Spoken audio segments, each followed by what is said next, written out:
Nauuso nga po ngayon ang paggamit ng mga AI photo app pero babala ng ilang eksperto may banta ito sa privacy at pwedeng makompromiso ang inyong pribadong impormasyon. Nasa frontline ng balitang yan, si Brian Castillo.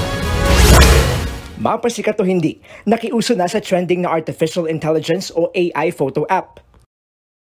Sino ba naman ang hindi maaaliw na sa isang click lang, glow up agad ang pictures mo?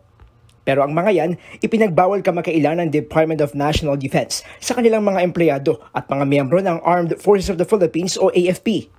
Kasunod yan ang nilabas na memorandum ni Defense Secretary Gibo Teodoro na pinaiiwas ang kanyang mga tauhan sa naturang AI photo generator app. Malaki raw ang banta sa privacy at seguridad ng mga AI photo editor apps na nagpapasubmit ng 10 larawan ng user. Maaari raw magamit sa paggawa ng mga peking profile ang mga impormasyong makukuha ng app. Posibleng mauwi ito sa identity theft, phishing acts at iba pang illegal na aktibidad.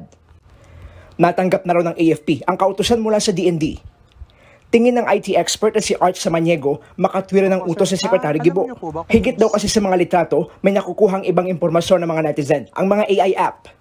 Hindi na rin daw bago ang pagbabawal sa uniform personnel na gumamit ng mga app na may artificial intelligence.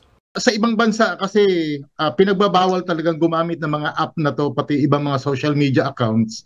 Ang warning na to tama lang dahil yun nga sensitive kasi yung mga information at mga data na kinokollect ng mga government agencies na to. Dagdag pa rin sa Maniego, mapaempleyado man ng gobyerno o hindi, dapat maging maingat at huwag basta-basta madaan sa pagkaaliw sa mga AI app para hindi manakaw ang inyong mga personal na impormasyon.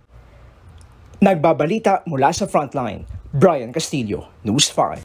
Mga kapatid, Jess De Los Santos po. Iba na ang may alam at may pakialam sa panahon ngayon. Para sa tuloy-tuloy na balitaan sa Frontline kahit weekend, mag-follow at mag-subscribe sa social media pages ng News 5.